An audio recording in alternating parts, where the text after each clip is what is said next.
Nessa noite iremos refletir um pouco acerca do nascimento de Cristo. Nós poderíamos nomear essa mensagem como o Salvador nasceu.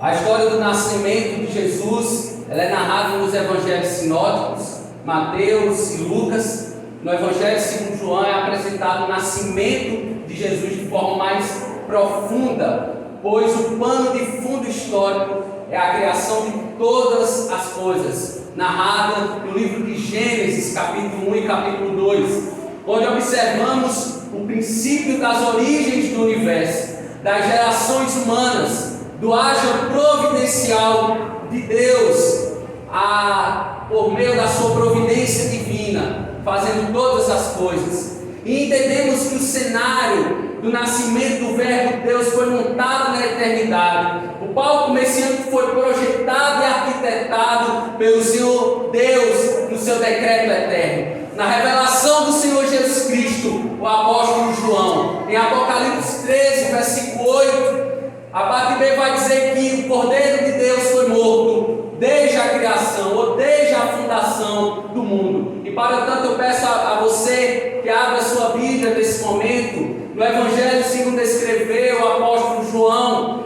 Estaremos lendo o capítulo 1 dos versículos 1 a 14. Na medida que você for abrindo a palavra de Deus, coloque de pé e estaremos lendo todos juntos.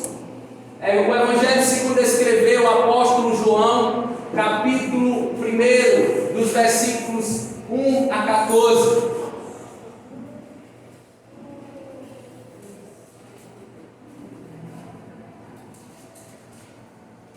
Amém, amados? Amém. Estarei iniciando a leitura. Diz o seguinte, o texto sagrado: no princípio era aquele que é a palavra. Ele estava com Deus e era Deus. Ele estava com Deus no princípio. Todas as coisas foram feitas por intermédio dele. Sem ele, nada do que existe teria sido feito. Nele estava a vida. E esta era a luz dos homens. A luz brilha nas trevas, e as trevas não a derrotarão. Surgiu um homem enviado por Deus, chamado João. Ele veio como testemunha para testificar acerca da luz, a fim de que, por meio dele, todos os homens crescem. Ele próprio não era a luz, mas veio como testemunha da luz. Estava chegando ao mundo a verdadeira luz, que ilumina todos os homens. Aquele que a palavra estava no mundo, e o mundo foi feito por intermédio dele, mas o mundo não o reconheceu. Veio para o que era seu, mas os seus não o receberam. Contudo, aos que o receberam, aos que creram em seu nome, deu-lhes o direito de tornarem filhos de Deus, os quais não nasceram por descendência natural, nem pela vontade da carne, nem pela vontade de algum homem, mas nasceram de Deus. Aquele que é a palavra tornou-se carne e viveu entre nós. Vimos a sua glória, glória como do unigênito vindo do Pai, cheio de graça e de verdade. Que o Senhor aplique a sua palavra no nosso coração, curve a sua cabeça, mantenha a sua Bíblia aberta. Pai, em nome do teu Filho amado Jesus Cristo, nós, ó Deus, somos gratos a ti, ó Deus, por tão grande obra de salvação, mediante a vida do teu Filho, em resgate, ó Deus, das nossas vidas. Por isso que nós estamos aqui reunidos, para refletirmos, ó Deus, na sua encarnação, a despeito do seu nascimento. Que o Senhor fale aos nossos corações, que nós não sejamos mais os mesmos, mas que o Senhor nos transforme, ó Pai, ó Deus, de dia e dia, ó Deus, a estatura perfeita do varão perfeito, o nosso Senhor e Salvador Jesus Cristo. Faz o teu reino avançar hoje através das nossas vidas e por intermédio de nós, ó Pai, que nos conforme a imagem do teu Filho Jesus Cristo. Em nome de Jesus, a quem nós oramos e te pedimos, em nome de Jesus, amém. Amém. Amada igreja, pode assentar-se. Este é o Evangelho. Este é o único Evangelho que se refere a um dos apóstolos com a expressão a quem Jesus amava. Então Jesus, ele revela este evangelho por intermédio do apóstolo João, discípulo a quem Jesus amava, o discípulo que foi uma testemunha ocular, que andou com Jesus, que foi o seu discípulo. Então João capítulo 21, versículo 24, vai dizer, João, se referindo ao apóstolo João, que dá testemunho a respeito destas coisas que a escreveu. Então João era também irmão de Tiago, filho de Zebedeu, e era um dos mais destacados discípulos. Então nesse evangelho não é mencionado o nome dele no evangelho, provavelmente ele evitou-se, identificar-se. Então ele escreveu o evangelho no final da sua vida e também no final do primeiro século, provavelmente entre os anos 70 e 90 depois de Cristo. Então o próprio autor diz, então o próprio João, ele vai dizer a finalidade, ele vai dizer o propósito pelo qual ele escreveu este evangelho. E o propósito está em João capítulo 20, versículo 31. Vai dizer o seguinte: para que creiais que Jesus é o Cristo, o Filho de Deus, e para que, crendo, tenhais vida em seu nome. Meus amados, nós vivemos num mundo tão conturbado, num mundo secularizado, num mundo relativizado, num mundo que tem, de alguma forma, distorcido os valores e tem colocado tantas coisas contrárias às Sagradas Escrituras. E um exemplo disso é o Natal. O Natal, ele tem estado perante esse mundo em pé de igualdade com a expressão boas festas, e tem ficado somente nas boas festas. Lamentável. Então se faz necessário um resgate do real significado do Natal. Se faz necessário um retorno, se faz necessário nós refletirmos no real significado do Natal. E diante disso, estaremos meditando no seguinte tema essa noite: a história real do Natal é o Verbo de Deus encarnado. Eu quero que você repita comigo nesse momento. Vamos lá? A história real do Natal é o Verbo de Deus encarnado. A encarnação do Verbo de Deus se deu por quais motivos? Nós podemos nos indagar. Por quais motivos se deu a encarnação? Por quais motivos Deus, na sua eternidade, ele resolveu, por intermédio do seu verbo, por intermédio da sua palavra, trazer vida à existência todas as coisas? Então, por meio dessa encarnação, quais os motivos que levaram à encarnação do Verbo de Deus? Em primeiro lugar, para que todas as coisas viessem a ser feitas. Observem aí o texto. O versículo 1 vai dizer: no princípio era aquele que é a palavra, ele estava com Deus e era Deus. Meus amados, diferentemente dos evangelhos sinópticos, o apóstolo João ele vai começar a história, Cristo na eternidade. Então, o ponto de partida para compreendermos a pessoa e a obra de Cristo, segundo a ótica do Evangelho de João, é na eternidade, para compreendermos a sua encarnação, para compreendermos que ele tomou a forma de um ser humano, ele se manifestou de forma corporal. Por isso João vai utilizar a expressão, prestem atenção aí, no princípio era aquele que era o verbo, ou a palavra. E isso no Antigo Testamento, em Gênesis capítulo 1, versículo 1, vai dizer: no princípio Deus criou os céus e a terra. Irmãos, Deus é o Criador supremo de todas as coisas. O nosso Deus, o Senhor Deus, Ele é o Deus vivo e verdadeiro. Ele criou todas as coisas pelo poder da sua palavra. A primeira palavra do texto em Gênesis capítulo 1, versículo 1, a expressão hebraica Bereshit, que quer dizer no princípio. Então isso serve de título para o livro de Gênesis. que segundo a tradição grega chamada Septuaginta, traduz a palavra Gênesis como origem e fonte. Então Gênesis é a história das gerações, Gênesis é a história das famílias nos seus primórdios, de forma inicial. Então Gênesis, ele conta, o livro de Gênesis, a história, a origem de todas as coisas, ou seja, a história do começo do universo, a história do pecado, do declínio, da queda humana. O livro de Gênesis também conta a história da providência divina através do Messias prometido. Ele conta a história da criação, ele conta a história da queda, mas também ele dá uma promessa messiânica, que nós chamamos do Evangelho primitivo, o próprio Evangelho anunciado em Gênesis, capítulo 3, versículo 15, vai dizer lá que porém inimizade entre o descendente dela e o teu descendente, e este lhe ferirá a cabeça, e tu lhe ferirás o calcanhar. Então nós temos aí o pronunciamento do próprio Deus, anunciando um que viria, que destronaria os poderes das trevas, que destronaria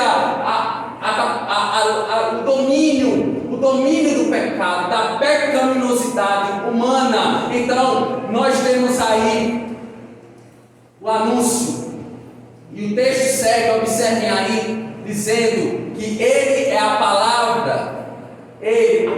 O verbo estava com Deus e era Deus. Palavra aí significa no grego, logos, que vai designar, palavra, logos quer dizer verbo, e vai designar Deus, o Filho, o unigênito Filho de Deus, a pessoa de Jesus Cristo, que foi enviado por Deus Pai há mais de 2000 anos. Na sua encarnação ele glorificou ao Pai. Irmãos, a expressão, a palavra estava com Deus, aqui ele indica uma distinção das pessoas dentro da unidade da Trindade, ou seja, existe uma distinção na Trindade. A Trindade é dividida em Deus Pai, Deus Filho e Deus Espírito Santo. As pessoas da Trindade, elas são eternas, possuindo a mesma glória e poder. Segundo o pastor teólogo Wayne Grudem, ele diz o seguinte: são três pessoas em um único Deus. Deus existe eternamente como três pessoas: Pai, Filho e Espírito Santo. E cada pessoa é plenamente Deus e existe em só Deus. Nós entendemos que o Senhor Jesus Cristo, ele foi plenamente Deus e plenamente homem. Ele nasceu de forma tão humilde e ele viveu de forma tão humilde. Preste atenção no que João vai dizer a respeito desse primeiro propósito, versículo 3. Vai dizer aí o primeiro propósito do verbo Deus ter se encarnado, de ter nascido em forma humana. E aí o texto vai dizer, versículo 3, vai nos contar: todas as coisas foram feitas por intermédio dele, sem ele nada do que existe teria sido feito. Observem aí João afirmando, declarando que nada, absolutamente nada do que poderia ter existido, se não fosse o poder, por intermédio do poder da palavra do Senhor, no seu verbo encarnado, nada existiria. Absolutamente nada existiria. Se não fosse a segunda pessoa da Trindade, Jesus, se não fosse a existência dele juntamente com o Pai, se não fosse a existência dele juntamente com o Espírito, no Espírito Santo na eternidade, nada, absolutamente nada existiria. Mas aqui João, ele vai dar ênfase à glória de Jesus Cristo, demonstrada por intermédio de tudo que ele fez e de tudo que ele cumpriu, porque Mateus capítulo 5, versículo 17 vai dizer que Jesus cumpriu a lei e os profetas. Irmãos, a pessoa e a obra de Jesus é o real sentido do Natal. Como já nós refletimos aqui nessa noite, não são as festas, não são as coisas, não são as pessoas. Não, isso faz parte de nós nos confraternizarmos. Não é a comida, nem a bebida, não é a prosperidade, não é a saúde como fim em si mesmo, mas dizemos que o Salvador nasceu. Jesus Cristo nasceu. Isso é o Natal, isso é o real sentido do Natal. Como bem disse o apóstolo Paulo em Romanos, capítulo 14, versículo 17. Pois o reino de Deus não é a comida nem a bebida, mas a justiça, a paz e a alegria no Espírito Santo. Esse é o real sentido do Natal. O real sentido do Natal é a pessoa de Jesus Cristo. E o evangelista Lucas, no capítulo 2, versículo 11, vai dizer: hoje, na cidade de Davi, lhes nasceu o Salvador, que é Cristo o Senhor. Meu amado irmão, minha amada irmã, Cristo é o nosso Senhor e Salvador. A obra de Cristo aponta a sua providência, a providência de Deus na eternidade. Deus providenciou o seu Filho.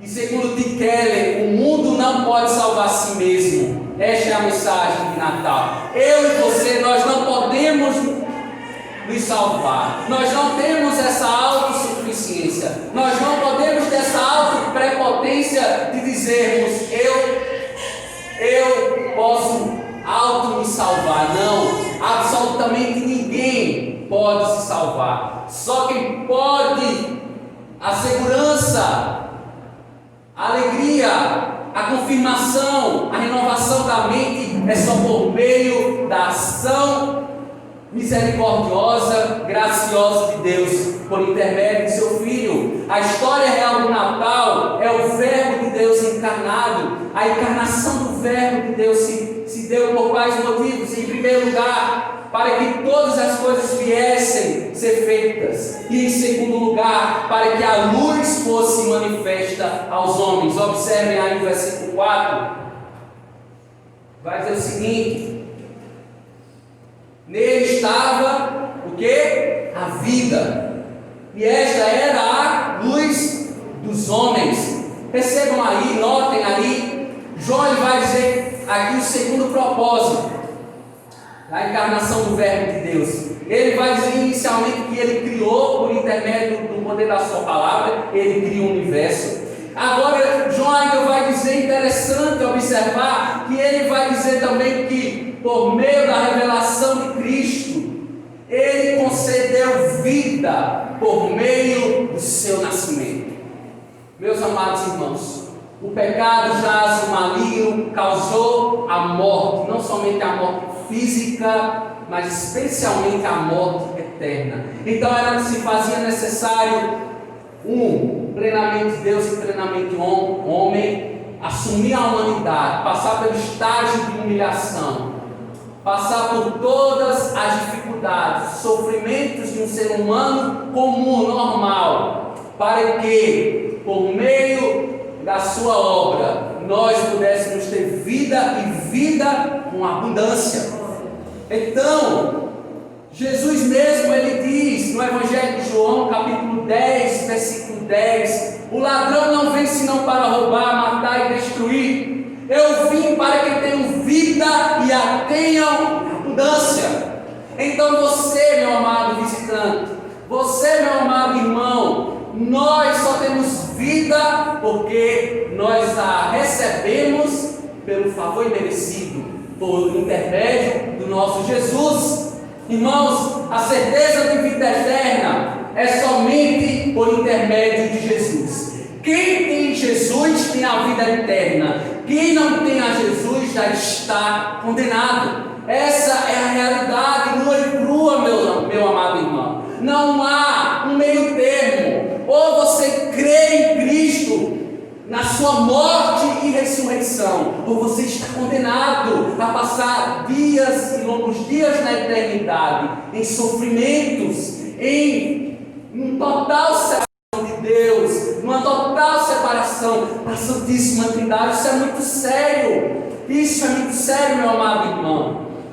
E você que nos visita, nos dá o privilégio da sua visita, em Jesus está toda a plenitude da vida. Em Jesus está todo o cumprimento cabal das profecias veterotestamentárias. em Jesus, no seu nascimento, porque o nascimento de Jesus é a luz entre os homens. Jesus disse em João capítulo 8, versículo 12, uma declaração da parte de Jesus, ele mesmo se autodenomina: eu sou a luz do mundo, quem me segue de modo algum andará em trevas, mas terá a luz da vida. Em Jesus, meu amado irmão, meu amado visitante, Jesus mostra Deus, Jesus revela Deus, Jesus manifesta Deus, porque ele diz no Evangelho de João, capítulo 10, versículo 30, eu e o Pai somos um. É Jesus o único mediador entre Deus e os homens. Não é Jesus e Maria, não é Jesus e Paulo, não é Jesus e Pedro, porque uma das declarações da Reforma Protestante é dizer somente Cristo, só os Cristos, somente Cristo. Paul Washer vai dizer que não, Cristo é tudo que necessitamos, Cristo é tudo que nós temos. Sem Cristo nada somos, nada temos, porque em Cristo nós somos mais do que vitoriosos, nós somos mais do que vitoriosos e vencedores nele, meu amado. Interessante, né? Maria, quando ela estava esperando o Messias prometido no seu ventre, vai gerar uma explosão de alegria, e ela compõe um hino de adoração, ela compõe um hino de louvor e de adoração a esse Cristo. E ela vai dizer: o meu coração engrandece. O coração dela estava alegre no canto de Maria, no cântico é um canto belíssimo, né? Onde Maria ela engrandece ao Senhor. Há uma explosão de alegria no seu ventre, porque ela entendia que ela era uma serva deste Messias, como nós entendemos que nós somos servos deste Messias, do nosso Senhor e Salvador Jesus Cristo. Então nós entendemos, meu amado irmão, que Ele é a luz que brilha nas trevas, Ele é a luz que brilha na escuridão. O texto vai dizer aqui que por meio da sua morte e ressurreição, segundo as Escrituras, nós temos vida. O texto segue dizendo no versículo 5: a luz brilha nas trevas, e as trevas não a derrotarão. Percebam, João, em outras palavras, disse aqui que Jesus é uma luz contínua. Ele é a luz de Deus que nos tira dessa escuridão. Ele é a luz que nos salva. Ele é a luz que nos liberta das trevas. Por meio do seu nascimento, as trevas não poderão nos parar. As trevas não poderão parar a ação da igreja de Cristo, porque é Cristo que sustenta a sua igreja, é Cristo que fundamenta a sua igreja, é Cristo que alicerça a sua igreja. Nós estamos firmados na rocha inabalável da nossa fé, o Senhor Jesus Cristo. Dê glória a Deus por isso, ó, você está aí. Deus seja louvado por isso. A morte foi vencida na cruz do Calvário. A morte foi vencida pela vitória de Jesus Cristo no madeiro. Paulo vai dizer, meu amado irmão,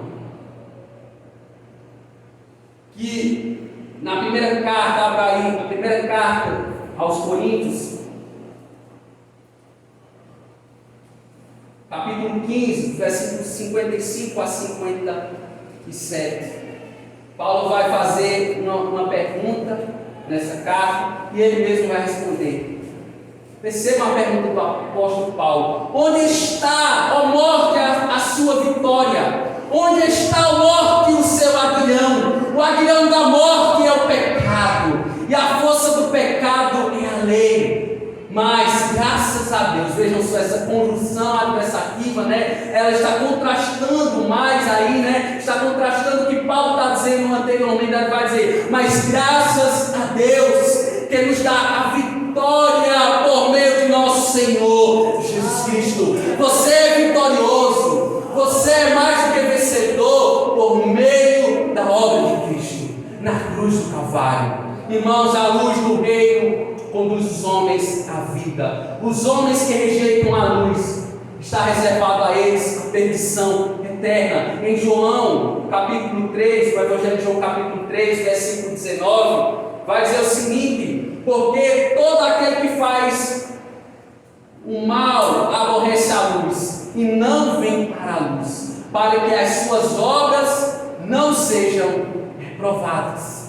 Meus amados irmãos, quando nós ouvimos o Evangelho no passado, quando nós recebemos a mensagem, quando nós cremos na pessoa de Cristo, Ele gera em nós o arrependimento, as obras das trevas, as obras da nossa carne, Deus evidenciou, e todos os dias nós combatemos o bom combate da fé, nós damos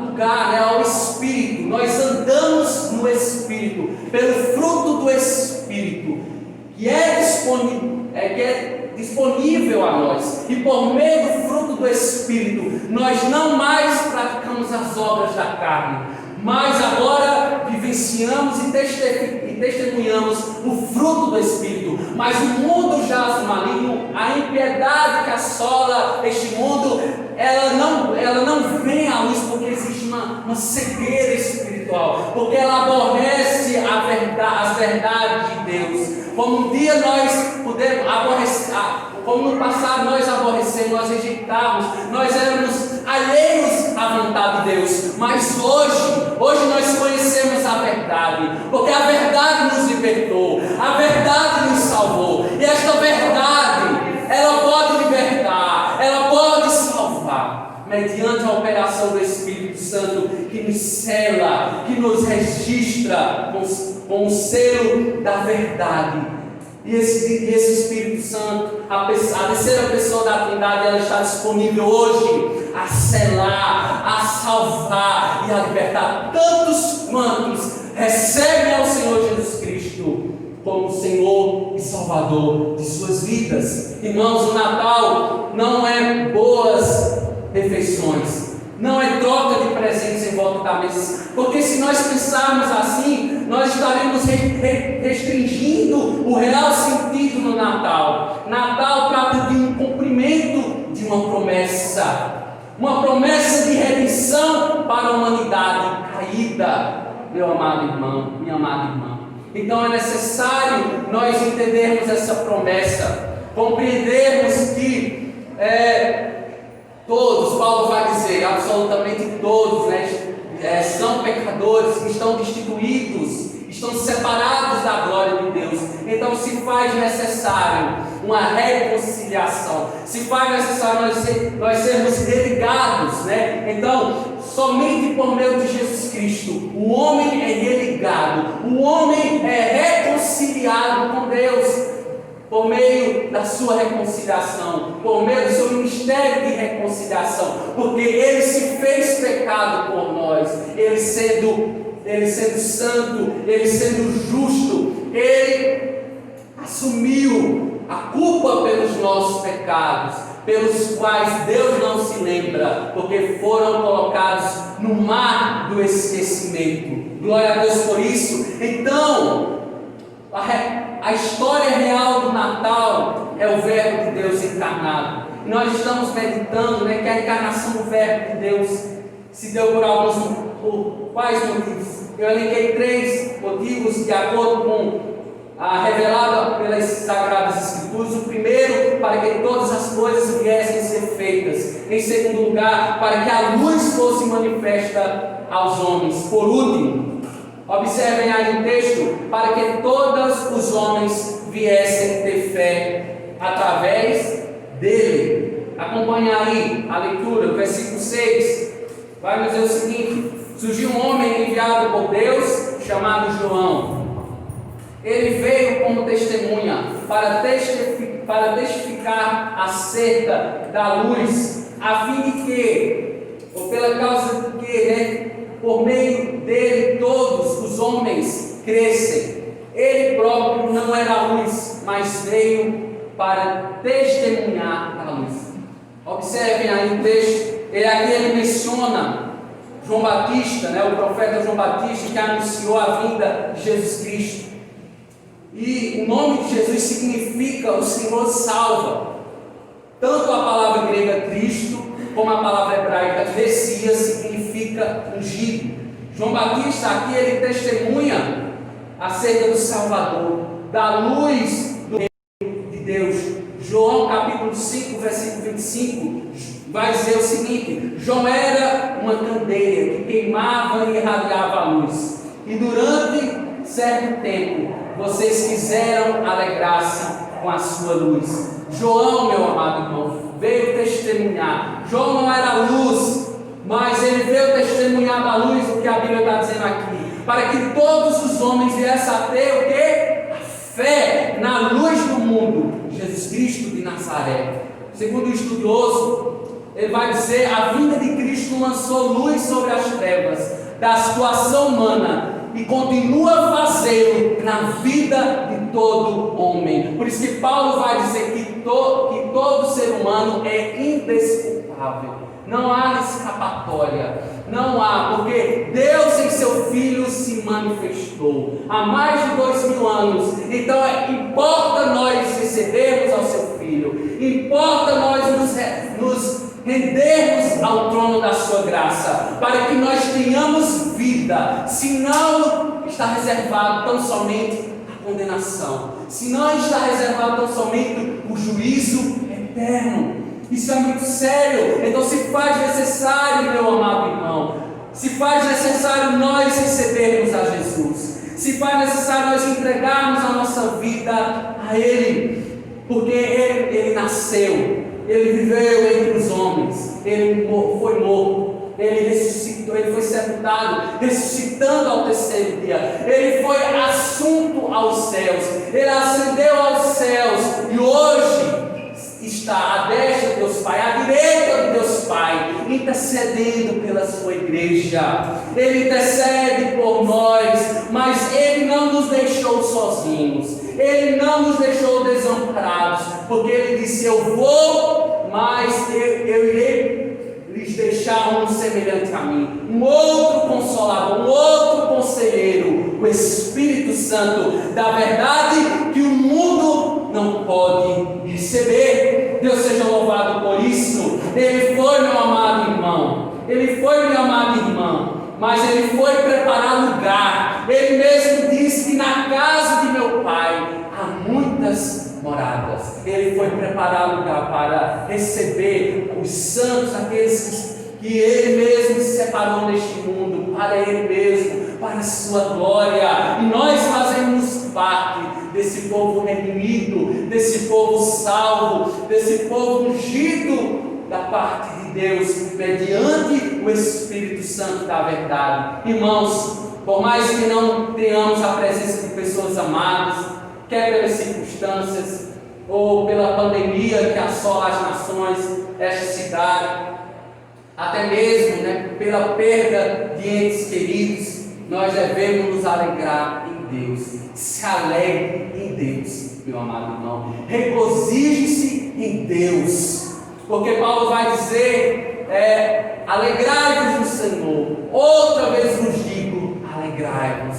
Paulo ele dá esta ordenança a nós, porque mesmo na tristeza, mesmo em momentos de angústia, mesmo onde nossa alma, onde ela se encontra abatida, nós temos motivos de sobra para nos alegrarmos no Senhor, pelo sacrifício vicário dele, por intermédio do seu Filho Jesus Cristo, na cruz do Calvário. Então nós temos motivo de sobra para nos alegrarmos no Senhor, porque o presente mais gracioso Ele já nos deu. Ele nos deu a vinda do seu Filho Jesus para nos resgatar, e por intermédio do seu resgate nós tivemos o perdão dos nossos pecados e nós fomos purificados de toda injustiça. E o texto vai seguir dizendo, observem aí, versículo 9: